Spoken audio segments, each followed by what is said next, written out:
Boa tarde, meninas. Estamos aqui mais uma vez com a Simone, tá? Vamos ter assim, um bate-papo bem gostoso. Vamos fazer algumas perguntas, ela vai responder para nós dentro daquilo que, né, os temas que foram abordados ontem e hoje, sobre criação de filho e sobre a mulher na igreja, certo, Simone? Isso aí. Tá bom? Então vamos começar. Posso começar fazendo as perguntas? Pode começar. Vamos Preparada? ver se eu vou saber responder. Deus dá graça, né, Simone? É verdade. A Simone é uma mãe, né, de 4 filhos, né, gente, avó de 4 netos, assim, uma mulher assim com uma bagagem bem grande, né, esposa de pastor, conhece o ministério, então ela tem muita coisa para dizer para nós, isso é muito bom. Simone, a primeira pergunta que foi feita é, a vara é o último recurso? Então, quando a gente fala da disciplina de filhos, né, e como a gente falou ontem, né, não é só a vara, mas a gente deve lembrar que a vara é sim um dos recursos que Deus nos convoca, né, a exercer sobre os nossos filhos. A gente precisa lembrar que a vara ela tem um lugar especial na criação dos filhos, porque senão a Bíblia não falaria tantas vezes. E tem que lembrar que a vara está associada, como nós falamos ontem, à exortação, ao estímulo, à repreensão verbal também, as duas coisas andam juntas. É claro que você, para chegar ao ponto de disciplinar com vara o seu filho, a criança precisa ter certeza das suas ordens. Precisa ser claro. Né? Então a gente tem que lembrar disso. A primeira coisa que a gente tem que lembrar. Outra coisa que a gente deve lembrar é que a disciplina pressupõe uma conversa posterior. Então você já instruiu, você já instruiu a criança e agora quando você vai corrigi-la por alguma coisa que você já instruiu, você vai conversar novamente e aí você vai usar a vara. O que eu vejo muitos pais fazerem é esperar para usar a vara porque não entendeu o que é a necessidade. E aí você vai gerando um problema maior. Então você disse para o Benjamin, você é a mãe do Benjamin, você disse para ele, desça daí. Aí o Benjamin não desce. E aí você disse, eu já falei para você descer daí. E ele não desce. Ao invés de você, você já deu uma ordem, ele não te atendeu, então ele precisa ser corrigido. Ao invés de você fazer isso, você meio que quer livrá-lo, né, da vara, e aí você vai subindo o tom de voz, ou você vai se irritando, e aí e ele não vai obedecer, porque a criança também ela já sabe que você tem um tempo grande para levá-lo à disciplina, então ele vai testando esse limite, né? E aí, quando você chega para disciplinar o Benjamin, ele já está fazendo a mesma coisa muitas vezes e você irritadíssima, e aí não é um bom negócio, né? Então, uma coisa que a gente precisa lembrar é que a gente requer obediência dos nossos filhos e essa obediência deve ser uma obediência imediata. E isso é muito difícil. Imediata e de coração.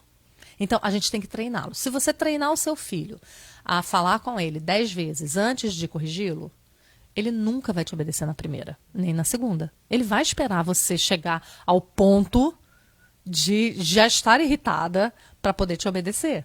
Então, a gente treina os nossos filhos a isso. Quando você treina o seu filho a que ele deve te obedecer da primeira vez, né, e quando ele não te obedece, ele vai sofrer as consequências que você prometeu que ele sofreria, ele vai entender rapidinho.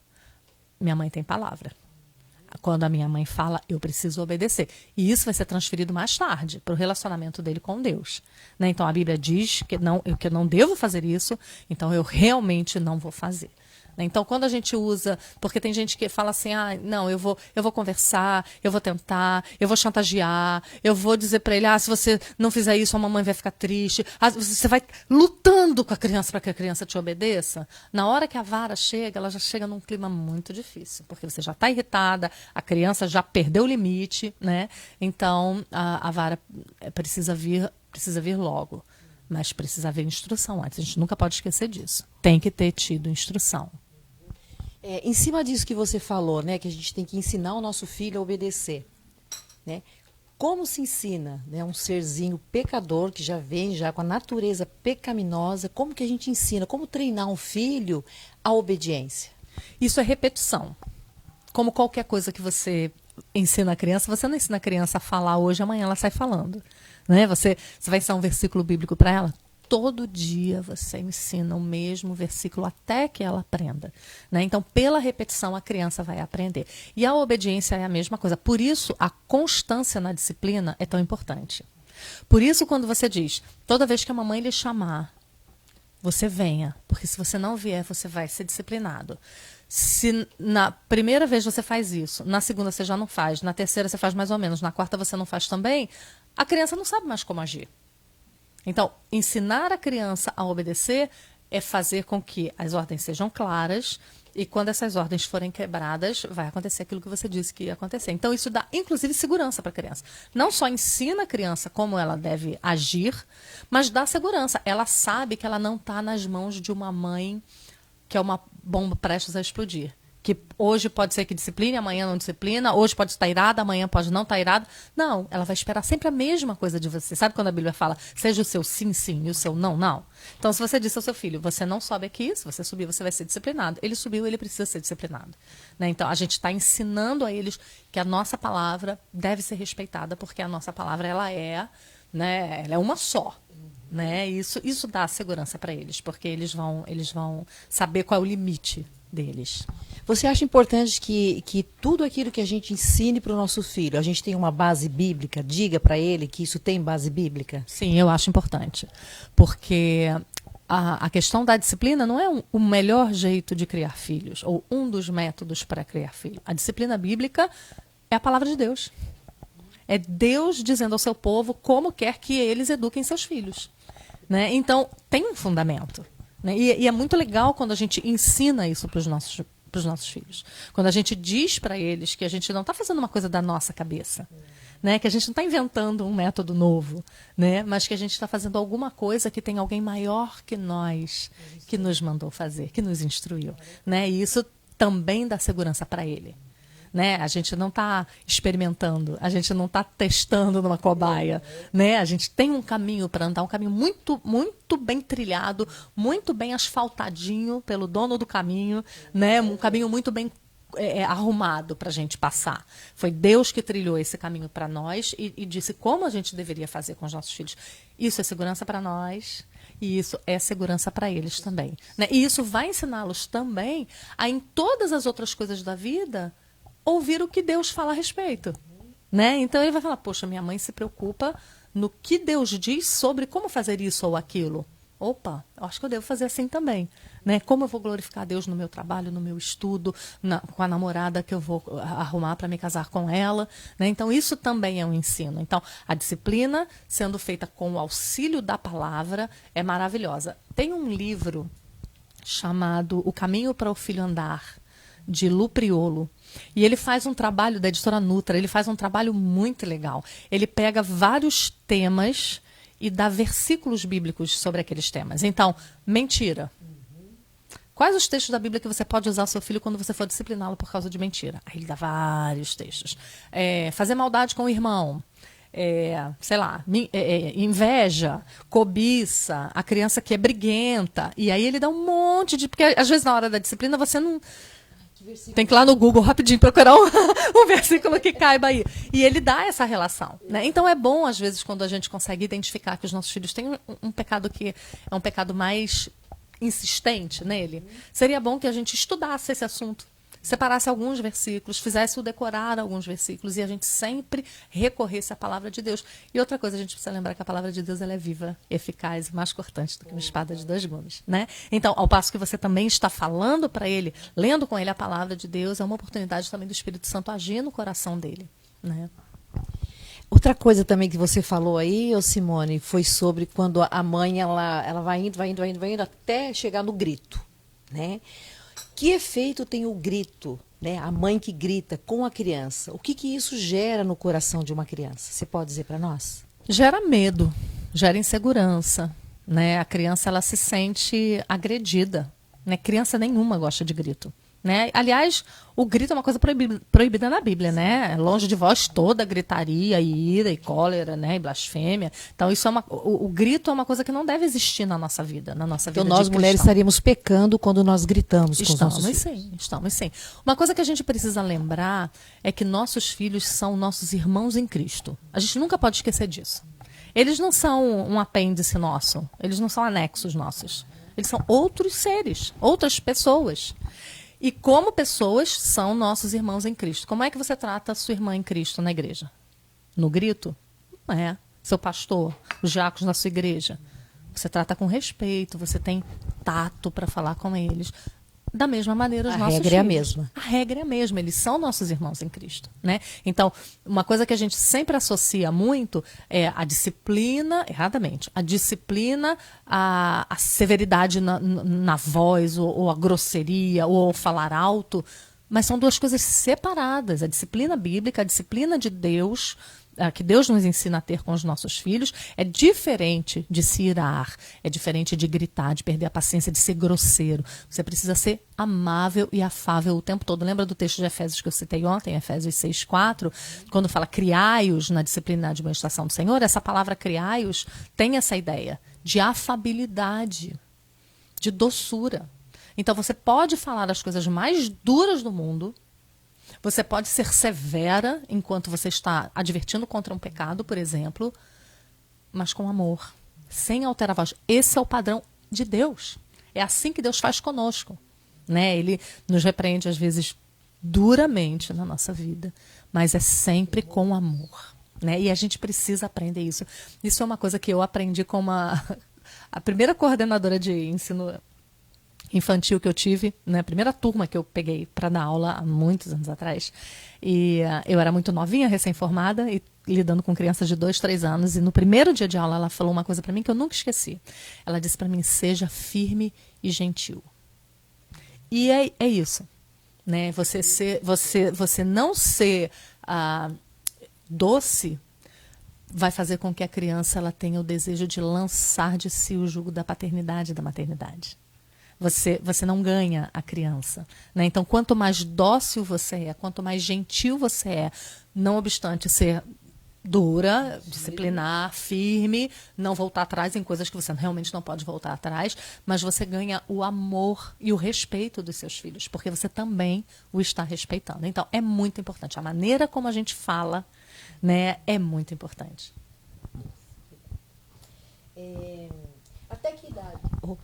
Até que idade você acha que a criança deve ser disciplinada? Existe uma idade limite ou depende da criança? O que você tem para dizer? Essa é uma pergunta muito comum, né? Muitas mães realmente têm essa dúvida. Não existe uma idade nem para começar a disciplinar e nem para terminar de disciplinar. Né? Isso aí a gente precisa saber. A idade é quando há necessidade. A necessidade, a disciplina. É claro que conforme a criança vai crescendo, se você começa a disciplinar o seu filho desde cedo, como a Bíblia manda, né? O que o ama, cedo, disciplina. Se a gente começa cedo, você vai perceber que quanto mais ele cresce, menos ele precisa. Porque ele vai aprender a andar nas regras da casa. Né? Ele vai aprender como é que ele deve, e a disciplina é isso, como é que ele deve controlar as suas concupiscências. A disciplina com vara faz isso. Ensina a ter domínio próprio. Eu quero fazer uma coisa, mas eu sei que eu não posso, então eu vou me dominar, porque senão eu vou colher os frutos. Olha como isso é importante para a vida cristã adulta.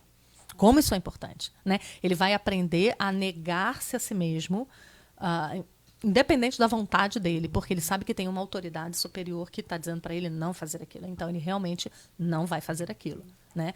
Então, o tempo todo, isso é um treino para nós. Então, quando ele vai crescendo, menos ele vai precisando, porque ele já vai ficando esperto. Mas, pode ser que precise.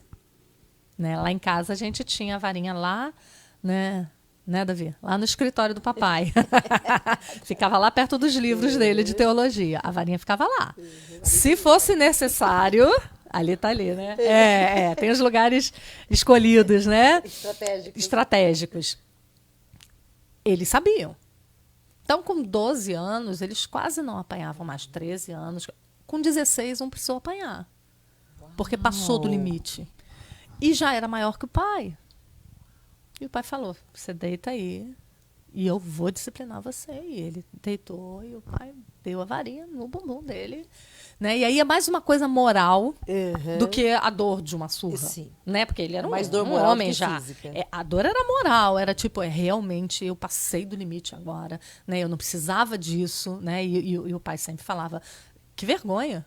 Que vergonha, um homem de 16 anos agora precisar disso. Que vergonha, né? Mas eles sabiam que estava lá.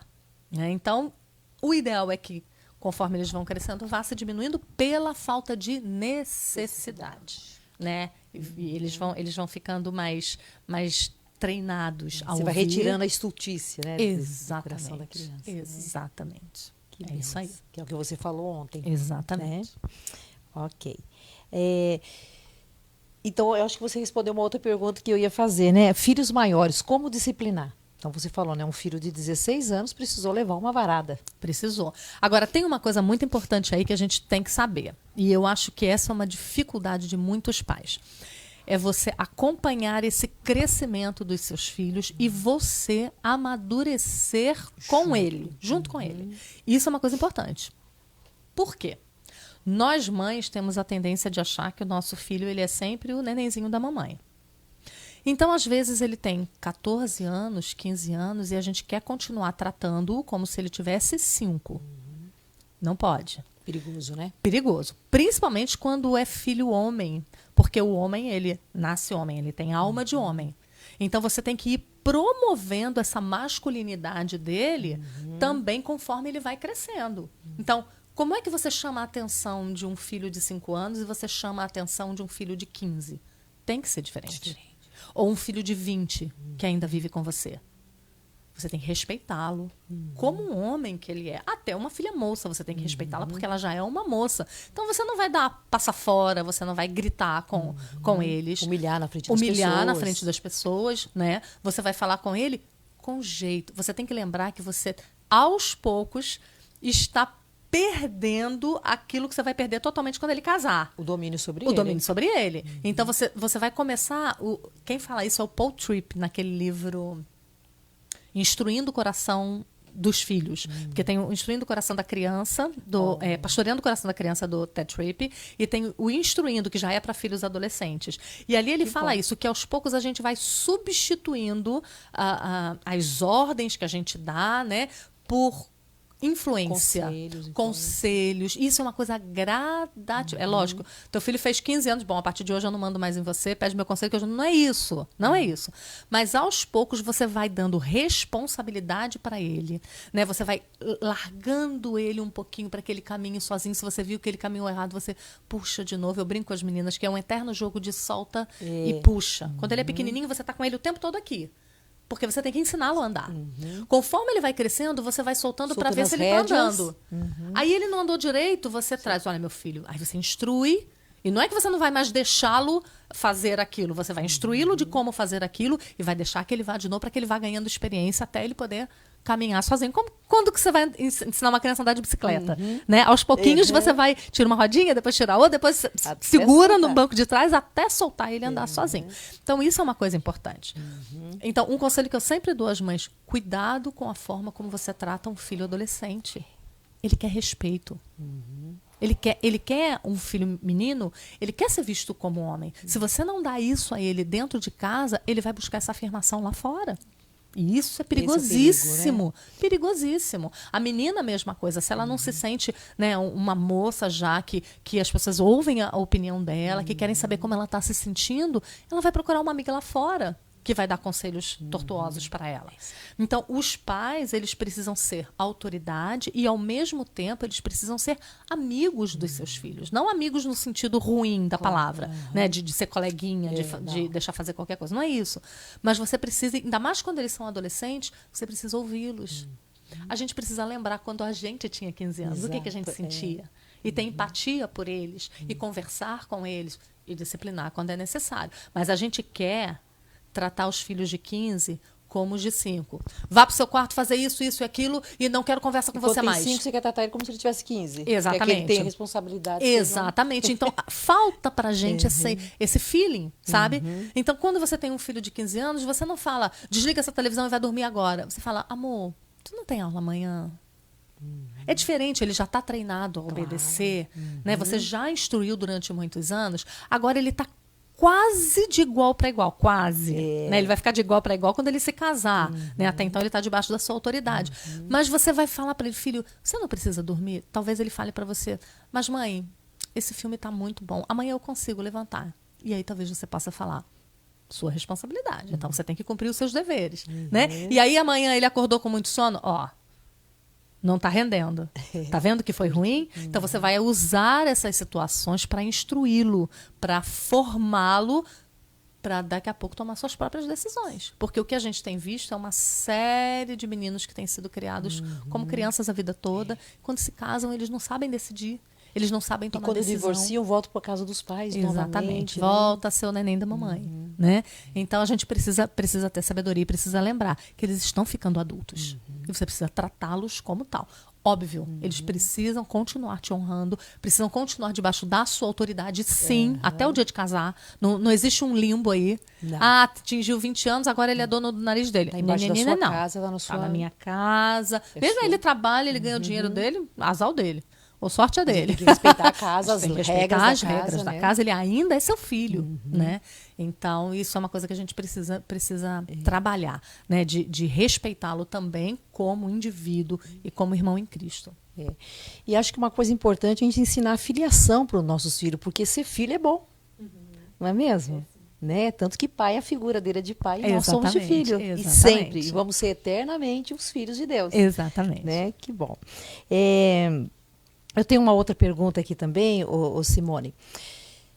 Principalmente aqui nos Estados Unidos, né, isso é muito forte, essa coisa de você não poder disciplinar fisicamente a criança. Né? Nós sabemos que isso tem sido um problema que já chegou no Brasil também. Então, assim, né, podemos dizer que são os sistemas comunistas, né, onde o seu filho não é seu. A gente vê na China que a criança, com 3, 4 anos, eles decidem se ele vai ser um atleta, se ele vai ser um militar, o que é, e levam a criança e ali ela é treinada. Né?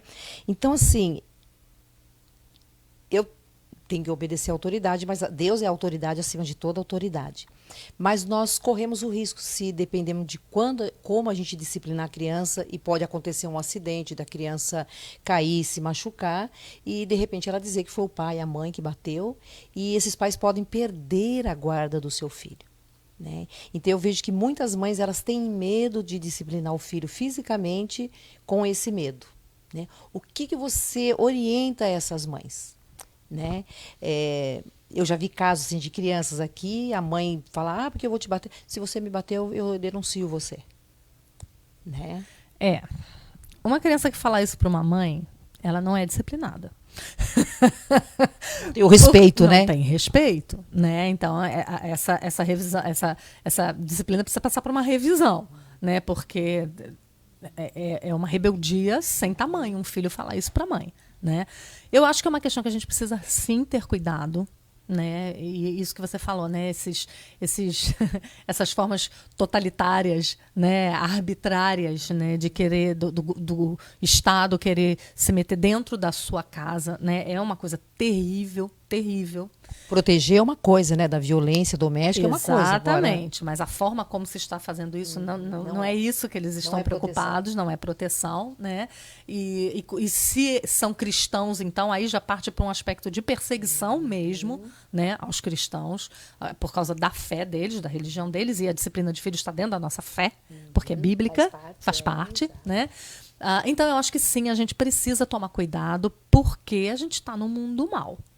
Né? Então não é, a Bíblia manda eu disciplinar, vou disciplinar mesmo, tô nem aí, quem quiser saber sabe, quem quiser ouvir, ouve. Não é assim, isso é falta de sabedoria. Se a gente está inserido num contexto que requer cuidado, a gente precisa ter esse cuidado. Agora, a gente não pode deixar de fazer uma coisa que é mandamento, que é ordem de Deus pra gente. Isso a gente não pode. Né? Então, a gente precisa primeiro ter cuidado, a gente precisa saber o que é disciplina também. Disciplina não é espancar uma criança, não é machucar, o objetivo não é machucar a criança. Existe um lugar específico para isso, né? Que é o bumbum da criança, que é um lugar que não vai ferir nada, não tem nenhum órgão ali, não vai fazer estrago, né? Até porque você não vai fazer isso irada, você vai fazer isso com calma, você não está descontando raiva, você não está usando força excessiva, né? Você está usando só uma força necessária para que ele lembre que ele precisa parar o que ele está fazendo. Né? Então, eu acho que tomando todos esses cuidados, né, sem precisar se expor demais, mas também sem precisar deixar de obedecer a Deus, né? Aí cabe aquela máxima lá de Atos, né? Antes importa obedecer a Deus do que aos homens. Quando a ordem dos homens se contrapuser à ordem de Deus, aí a gente precisa obedecer a Deus e não aos homens. Né? É como o contexto que a gente está vivendo de homossexualidade, por exemplo. O dia que mandarem a igreja começar a fazer casamento de homossexual. Né? Como é que a gente vai reagir a isso? Né? O governo está mandando, né? Mas a Bíblia diz que não.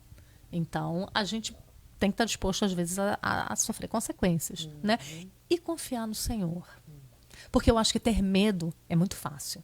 A gente pode ter medo de um monte de coisa. Pode ter medo da opinião da sogra, na questão da disciplina, a opinião da sogra, da opinião da mãe, de ser olhada torto por alguém quando a gente diz que disciplina os filhos. Né? Então, eu acho que a gente precisa confiar no Senhor. Saber que aquilo que a gente está fazendo partiu dele, é uma ordem dele, então eu vou fazer de forma comedida, de forma piedosa, de forma amorosa, de forma justa, né? De forma gentil. E que não precisa servir de escândalo para ninguém, porque é doce. Muito boa a resposta, viu? Uma outra coisa também, que é um assunto assim, muito falado aqui, é sobre a privacidade. Tudo aqui, eu tenho privacidade, eu tenho direito, né? Então o cristão, assim, ele se tornou um soberbo porque ele nunca teve tanto direito como ele tem agora, né? Então todo mundo tem direito, né? Até os cachorros aqui têm direito. Claro que a gente ama os bichinhos, a gente, né, não maltrata, mas até os cachorros têm direito, né? Então, assim, até onde eu devo respeitar e se é que eu devo dar privacidade para o meu filho? Né? Por exemplo, o meu filho, eu lembro que ele contou que o chefe dele disse que um dia o filho dele, não sei o que, entrou no quarto do filho e falou assim, não, peraí, você tem que bater na porta, é meu quarto, é minha privacidade. Aí o filho foi para a escola, quando o filho voltou, não tinha porta no quarto. Ué, pai, cadê a porta do meu quarto? Ele falou assim, não, aqui quem tem privacidade aqui sou eu e sua mãe. Adorei. Privacidade. O quarto estava sem porta, né? Então, assim, mas é um americano fazendo isso, é difícil, né? Uma coisa já... Então, o que você me fala sobre isso? A privacidade das crianças, né, dos nossos filhos, até onde eu devo respeitar e se realmente a criança tem que ter privacidade. Qual é a privacidade dela? Então, difícil. Porque criança quer privacidade para quê? Né? Se tudo aquilo que a criança, por ela ser criança, ela tem que fazer, tem que ser supervisionado. Por quê? Porque ela não tem juízo ainda. Né? Você está construindo isso com ela. Né? E até o adolescente mesmo. Então, a questão dos pais não darem privacidade aos seus filhos é por uma questão de proteção. É para cuidar deles. Né? Então, esse excesso de direito está muito distante daquilo que a Bíblia fala. Né? A gente não tem excesso de direitos, a gente tem excesso de deveres como cristãos. E a gente precisa ensinar isso aos nossos filhos. Né? E a privacidade é alguma coisa que pode ser muito complicada, porque tudo que a gente faz deve ser feito à luz. Lembra quando a Bíblia fala que as obras das trevas, elas não se chegam perto da luz, porque a luz revela, põe a claro para todo mundo ver. Né? Então, quanto mais a gente ensinar os nossos filhos que tudo que ele vai fazer precisa poder ser visto por todos, melhor para ele, melhor para nós. E nós também, tudo que nós podemos fazer, né, como adultos, né, na nossa vida cristã, tudo que a gente fizer, a gente tem que pensar assim, eu estou conversando com alguém, eu tenho que pensar, e se tivesse um microfone aqui, todo mundo na igreja estivesse ouvindo? Pode ouvir, né? Pode ouvir? Ou eu tenho alguma coisa a esconder? Né? Porque privacidade, não é só isso, claro que não é. Eu sei que existe, entre o casal, por exemplo, existem assuntos que não são para ser falados perto dos filhos, dos outros. Existe, né, privacidade, mas a gente tem que tomar cuidado. Né? Que não precisa ser exposto, nem deve, mas a gente tem que tomar cuidado. Porque, geralmente, essa privacidade está associada a coisas que eu não quero que ninguém saiba porque me trarão vergonha. Então, isso é problema. Que Né? é diferente você trocar a criança. Por exemplo, o Benjamin, ele vai no banheiro, ele fecha a porta. Não, quando é ele vai fazer o número 2. O xixi não, mas o número 2 ele fecha a porta. Eu posso ficar sozinho? Pode. Aí, vovó, terminei. Então, não, é diferente, então, é totalmente diferente. Né? Então, essa, né, trocar de roupa, tomar banho. Sim, é totalmente diferente. Tal, Mas, né? não pode mexer na minha mochila, ver o meu caderno, o que eu estou escrevendo. Não. No meu quarto. Ter minha conta de e-mail. Uhum. Com que idade isso? Um filho pode ter um e-mail. Com que idade? Não... Isso tem sido uma praga no nosso meio. Depois que veio a internet móvel em celular, os pais estão perdendo seus filhos. Perdendo. Por quê? Porque eles estão com o mundo na palma das mãos, e aí tem a privacidade, tem senha. Filho não pode ter celular com senha, que pai não possa ver, isso não existe. Isso não existe em lugar nenhum.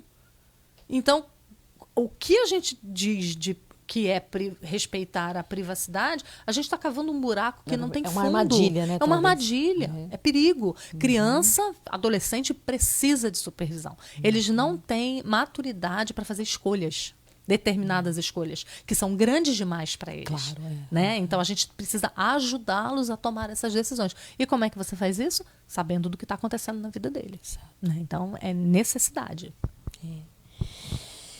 Uma outra coisa agora que eu queria entrar no assunto são das mulheres, né, que nós falamos hoje. A mulher, a maior preocupação dela, é interessante que ela é mais preocupada com a criação dos filhos do que com o relacionamento conjugal dela. Né? Eu queria que você desse assim, um conselho para as mulheres, que você dissesse para a mulher, já que ela é tão preocupada com a criação de filho, qual a importância do relacionamento conjugal dela para exatamente ter uma boa criação dos filhos dela? Tem alguma relação? Total. Porque um filho, primeiro que ele vai olhar para o exemplo do pai e da mãe. E é o exemplo que ele vai seguir para a vida dele. Né? Então, como é o seu casamento, muito provavelmente vai ser o casamento do seu filho. Né? Ele vai buscar em você esse exemplo. E outra coisa muito importante a ser falada nesse contexto é que o primeiro relacionamento é o conjugal. Primeiro você precisa ser uma boa esposa, para depois você ser uma boa mãe. E a gente inverte isso aí. Né? A gente casa, aí a gente lê todos os livros sobre casamento, a gente quer ser a melhor esposa do mundo, a mais submissa, e a gente investe nisso até o dia que nasce um filho. Depois que nasce filho, a gente esquece que existe marido. E agora a gente vai só viver para ele, como se o nosso marido não existisse.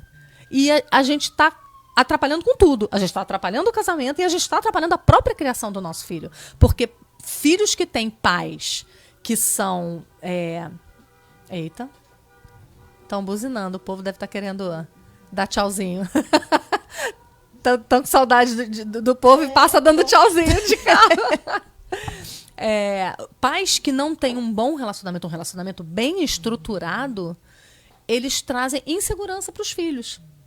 Então, a criança ela vai ter muito mais dificuldade para lidar com questões simples da vida, porque o casamento dos pais é desestruturado. Então, pais que brigam, que discutem na frente do filho, às vezes até porque um está defendendo o filho.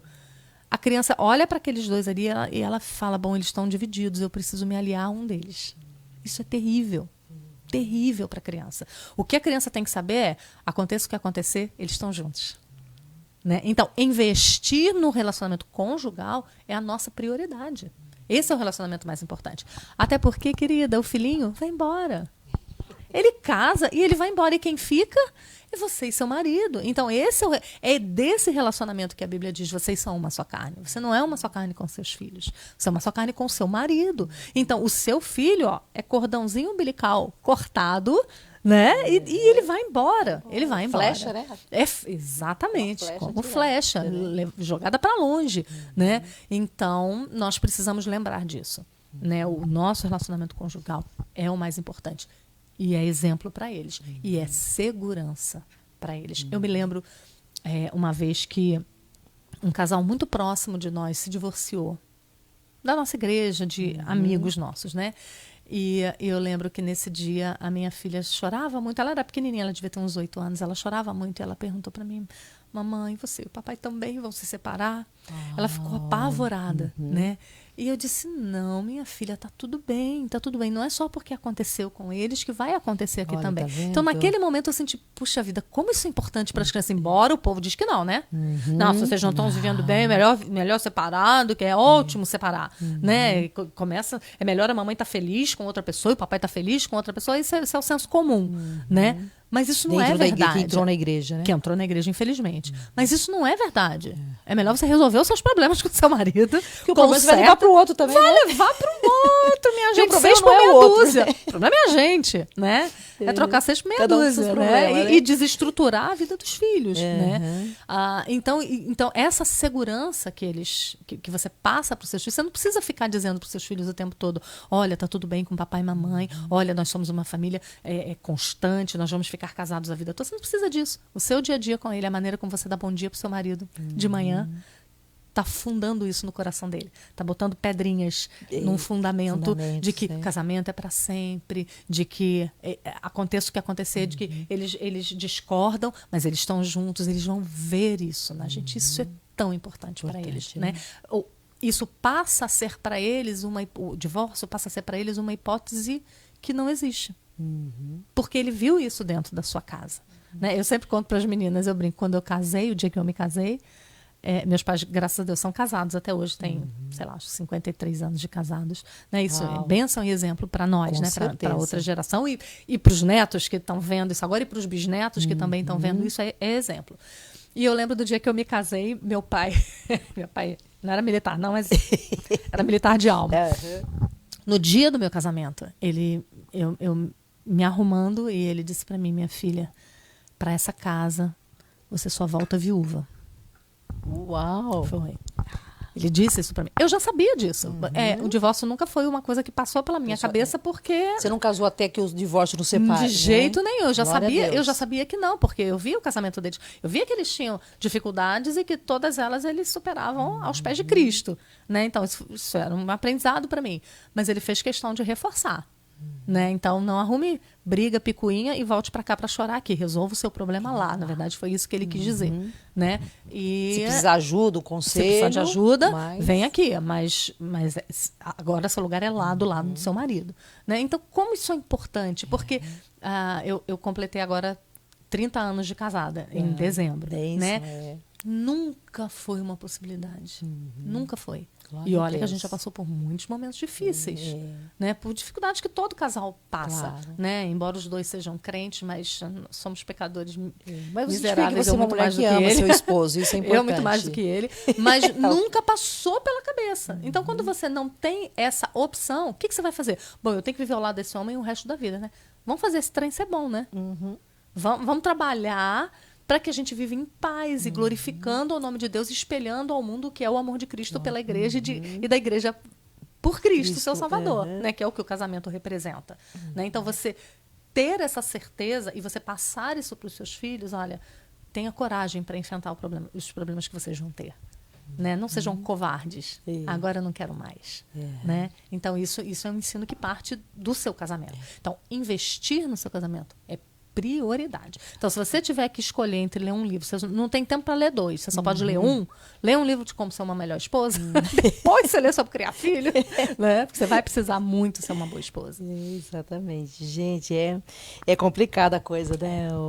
Nesse mundo caído, fácil, as coisas não são fáceis, não. Não é fácil. Você acha, assim, a gente está falando mais sobre a mulher dentro do casamento do que realmente na igreja, porque eu creio que...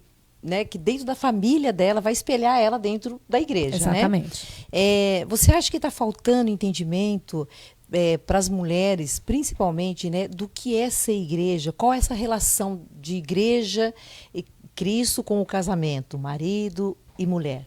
Né? O que você teria a dizer para as mulheres a respeito disso? Eu acho que a gente estuda muito pouco sobre isso. Eu acho que a gente precisava estudar mais. Porque quando você vê que é um relacionamento que é a imagem que você está apresentando ao mundo, você vai entender que o seu casamento é uma evangelização. Talvez seja a única evangelização que os seus vizinhos vão ver durante toda a vida. Então é como se a gente estivesse num grande teatro representando esses papéis. O marido está representando Cristo e nós estamos representando a igreja. A gente está mostrando isso para o mundo. E quando a gente peca contra os nossos papéis, o Horeb sempre fala isso quando ele tá falando para casais, né? Quando a gente peca no cumprimento do nosso chamado, a gente está mentindo ao mundo sobre quem Deus é. Porque a gente está passando uma imagem falsa. Então, quando eu sou uma... Se perde. Porque quando eu sou uma esposa que eu não respeito o meu marido, eu sou grosseira com ele, eu sou insubmissa, eu estou mostrando o modelo que a igreja deve ser. Eu estou mostrando para o mundo o modelo que a igreja deve ser. Estou mostrando para a própria igreja como ela deve ser. Né? Então, o tempo todo eu tenho que estar lembrando, eu estou representando o casamento perfeito, que é de Cristo com a sua igreja amada. Né? E como é que eu faço para que isso seja real, para que isso atinja as pessoas? Eu preciso cumprir o meu chamado como Deus requer de mim. Né? Isso realmente não é fácil. Mas consolo para nós mulheres. A gente tem a parte mais fácil. Porque a gente representa a igreja caída. A igreja que se arrepende, a igreja que lá em Oséias é comparado com uma prostituta. O povo de Deus que abandona e vai após outros deuses, após outros ídolos, tem filhos com outros homens, né? Essas somos nós. Agora, os maridos representam Cristo. Mas pensa que eu não queria ser homem nem aqui nem na China. Nem é bom falar em China agora, né? Não, eu não queria ser homem nem aqui, nem na Conchinchina, em canto nenhum do mundo eu queria ser homem. Porque essa é uma responsabilidade gigantesca. Gigantesca sobre os ombros deles. Porque representar Cristo é viver e morrer pela sua mulher. É muito difícil. É muito difícil. Então, eu acho que espelhar isso, né, também faz parte de você abençoar a igreja local. Viver esse casamento de acordo com o que a Bíblia fala também é uma forma de trabalho, de boa obra para a igreja local. Porque você está servindo de exemplo para os jovens que estão chegando. Você não tem ideia como os jovens que estão chegando hoje nas nossas igrejas, eles estão com olhos e ouvidos assim, ó, tentando sugar alguma coisa de você. Porque não teve paz assim, porque não veio... Não tem modelo, né? Não tem modelo. Então, eles estão assim, ó. Então, a nossa responsabilidade é gigante, é muito grande, de viver o evangelho, de viver a nossa vocação como mulher e os maridos viverem sua vocação de homens. Isso é extremamente importante. Por isso a hospitalidade é importante. Abram suas casas. Abram suas casas para os jovens. Traz para junto. Eles precisam disso. Não tenha medo, né, de receber os irmãos na sua casa. Não tenha medo de trabalhar duro, de ficar até altas horas cozinhando, lavando louça para eles. Vale a pena, porque o lucro disso é um lucro eterno, né? Da influência de você modelar, moldar o que uma pessoa pensa a respeito da vida prática, né? E o evangelho é isso. Uma vida no lar. O evangelho é isso, né? O evangelho não é uma religião de ideias esotéricas, místicas. Não é, o evangelho é prática. Na vida, né? É no dia a dia, né? Então, como fazer isso? Às vezes as pessoas chegam para a nossa igreja cheia de teologia. Mas como é que essa teologia vira arroz com feijão segunda-feira? Como é que essa teologia se manifesta numa desavença com o cônjuge ou na hora da disciplina dos filhos? Né? Como isso é importante? A gente precisa ajudar. A autora Susan Hunt, ela fala uma coisa muito legal. Ela diz assim, nós mulheres mais velhas precisamos jogar o mapa para as mais novas. Ensinar. Por quê? A gente já passou por aquele caminho. A gente já sabe que ali tem um despenhadeiro, a gente já sabe que ali tem buraco. Né? Então, como é precioso quando no seio da igreja as mulheres fazem isso. Olha, não vai por aí, venha por aqui. Olha, eu já passei por isso, foi assim. Então, joga o mapa, ajuda. E a nossa casa é um celeiro para isso. Né? As situações do dia a dia. Exatamente. Ô Simone, assim, para a gente encerrar, né, eu vou fazer uma pergunta muito difícil para você. Eu acho muito difícil. Porque eu acho que a maior dificuldade é você levar alguém à maturidade, você, né, ajudar alguém a amadurecer. E acho que a nossa responsabilidade de mulheres mais velhas dentro da igreja é exatamente isso, né? Às vezes as mais jovens não estão muito dispostas a ouvirem porque elas sabem tudo, né? Elas têm tudo pronto. Eu vou lá no YouTube, eu vou lá no Google, eu consigo tudo, né? Então, assim, qual é o caminho para a maturidade? Olha, menina, difícil, viu? A gente está lidando com uma geração difícil. E aí vai uma palavra para as mocinhas, né? A gente sabe muita teologia de ler, mas a gente não sabe pôr em prática. Então, um cabeção, mas... Exatamente, um corpo atrofiado. Não caminha na vida. Não sabe caminhar na vida. Vocês precisam das mulheres mais velhas da sua igreja. Ah, mas ela não sabe o que é infralapsarianismo e supralapsarianismo. Nem eu. Eu não sei. Eu não sei. Nem eu. Às vezes a gente quer que elas sejam teólogas ou que tenham lido todos os livros que eu já li, né? Mas elas têm experiência de vida, passaram por muitas tribulações, né? A gente precisa aprender a dar ouvidos aos cabelos brancos das nossas igrejas. Eu sei, e isso também é verdade, que muitas mulheres da nossa idade mais velhas são as feministas das igrejas. Isso é verdade. Infelizmente. Misericórdia. Infelizmente, isso é verdade. Mas não é a totalidade. Não é a totalidade mesmo, né? Então, nós, mulheres mais novas, precisamos estar atentas aos conselhos das mulheres mais velhas. Precisamos parar um pouquinho de seguir youtubers, de seguir influencers do Instagram, né? Aprender como cuidar de uma casa pelo computador ou pelo celular, né? E pedir ajuda às mulheres mais velhas. A gente precisa saber que maturidade é uma coisa que só vem com a experiência. É claro que quando você tem a palavra de Deus, essa experiência vem mais rápida. Porque você está juntando duas coisas, né? O caminho fica mais aplanado, né? Você está juntando a sabedoria de Deus, né? Tem um texto, agora não vou me lembrar onde está, que fala que não são os velhos que têm a sabedoria. É Jó, se não me engano. Né? Não são os mais velhos que têm a sabedoria, pura e simplesmente por causa da sabedoria, mas aqueles que buscam no temor do Senhor. O temor do Senhor é o princípio da sabedoria, né? Então, isso a gente vai adquirindo com o tempo. Com o tempo, nós vamos conhecendo mais ao Senhor e colocando esse conhecimento na prática. Então, as duas coisas andam juntas, né? O conhecimento de Deus, aquilo que você recebe todo domingo lá na igreja, né? Do púlpito, né? Do ministro, do evangelho. Com Deus. Né? Você vai ouvindo dele a explanação, a explicação sobre a palavra de Deus, você vai mudando a sua vida, né? E você vai ouvindo conselhos das pessoas mais velhas. Você vai buscando ajuda naquelas pessoas que já passaram por aquilo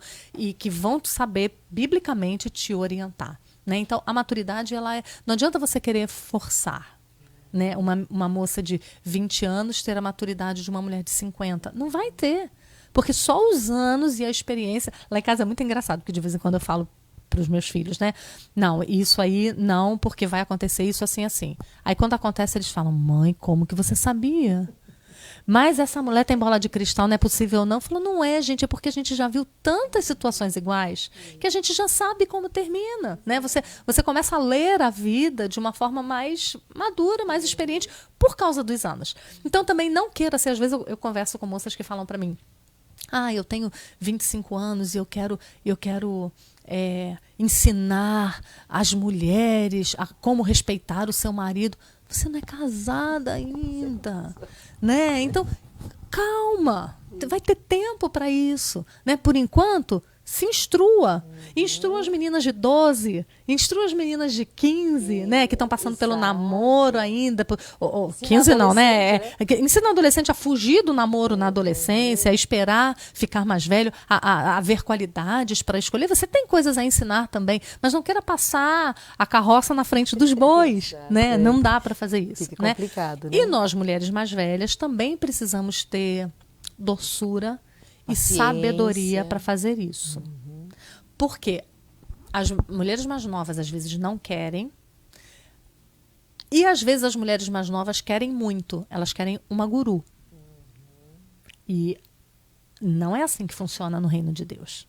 Né? Nós não estamos aqui para dizer, olha, faça assim, assim, assim com seu filho, coloque seu filho para dormir às 3, deixe seu filho assistir só 2 desenhos por dia. E assim ficar dando regras, né, para as pessoas. Exatamente. Né? Então, muitas vezes, por causa da nossa experiência, porque a gente já sabe como as coisas andam, a gente quer chegar na casa das mulheres mais novas e falar, olha, não é bom você começar o almoço antes de lavar a louça. Lave a louça primeiro, sua pia tem que estar limpa. Funciona para mim, mas não para você. Então, a gente tem que ter cuidado. E com a velhice chegando, a gente vai aprendendo algumas coisas, né? Então, eu, por exemplo... É para aprender, né? É para aprender, né? Deveria, né? Eu, por exemplo, eu não dou palpite quando não me perguntam. Não me perguntou... Agora, se perguntou, aí eu vou falar o que eu penso. Tem que aguentar. Aí aguenta. Não pergunta. Né? Mas se eu estou vendo alguma coisa... Claro, se não é uma coisa que é pecado. Porque se é alguma coisa que é pecado, todo irmão em Cristo Aí é tem essa confronto. obrigação. Né? No corpo de Cristo a gente tem essa obrigação. Mas eu estou falando de coisas cotidianas da vida. Né? Eu não vou chegar para você e dizer, olha, esse jeito que você faz não é o melhor. Faz assim, assim, assado. Não, porque ninguém me perguntou nada. Então, as mulheres mais velhas também têm que ter essa sabedoria. Porque, às vezes, você está perto de uma mulher mais velha que tudo que você faz... Ah, não faz assim, não. Aí é já fiz palpiteira, isso, né, palpiteira. Simone? Aí é outra coisa. Aí é palpiteira. Aí isso acaba afastando as moças da gente. Porque, tipo, nunca nada do que elas fazem tá bom e tá certo. É só o que você faz que tá certo. Não é bem assim, né? Então a gente tem que ter cuidado quando a gente é sogra, quando a gente é mãe já de uma moça casada, né? A gente tem que ter cuidado de como a gente dá palpite na casa dela. A casa é dela agora. Agora a nossa filha se casou.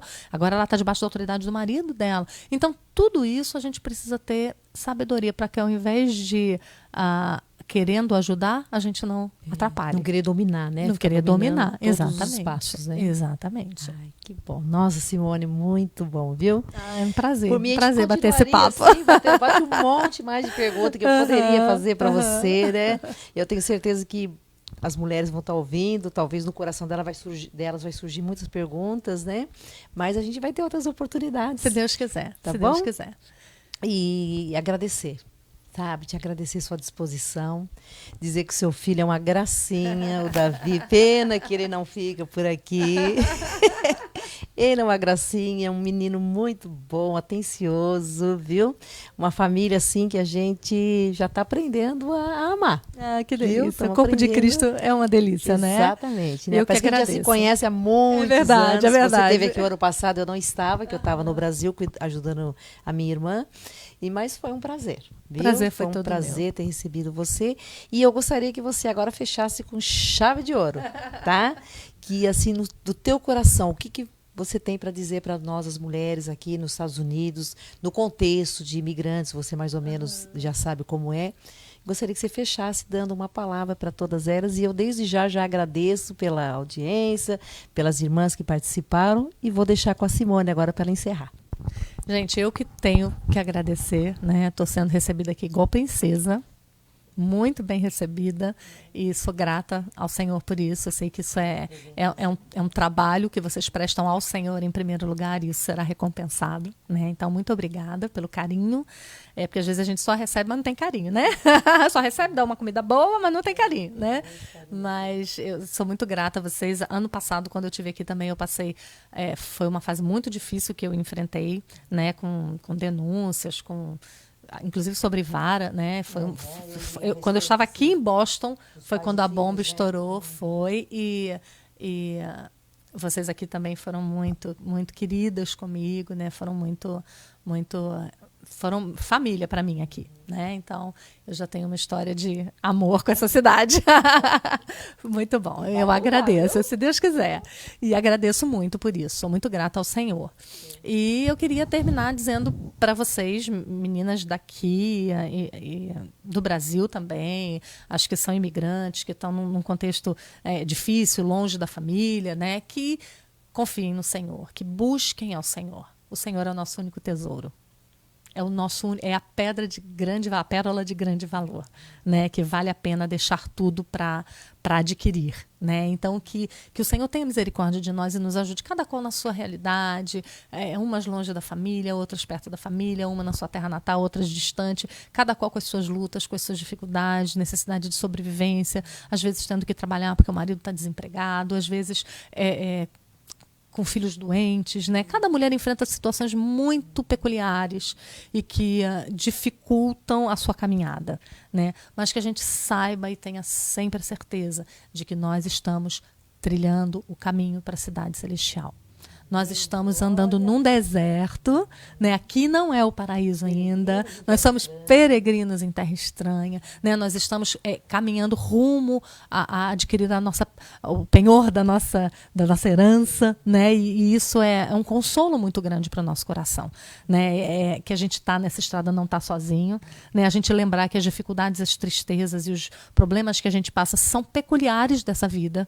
Sim, nós vamos chorar. Sim, nós vamos sofrer. Sim, nós vamos morrer, né? Sim, nós vamos perder maridos, vamos perder filhos, vamos perder pais, né? Essa vida debaixo ainda do pecado é uma vida sofrida, mas Deus tem nos dado graça para passarmos por tudo isso com fidelidade, né? E depende dele mesmo, nós dependemos da cruz de Cristo, né? Mas lembrar que é rápido, que em breve a gente vai estar alcançando o prêmio da soberana vocação, né? E não vai ter mais lágrima, não vai ter mais filho para disciplinar, porque não vai ter mais pecado, não vai ter mais briga de marido e mulher, porque ninguém vai estar querendo ser melhor que o outro, né? Então, lembrar disso, né? Que a nossa vida não se resume a isso aqui, né? Mas que nós em breve, muito breve, né? Eu costumo brincar com os meus filhos, né? Eu não tenho mais 40 anos de vida.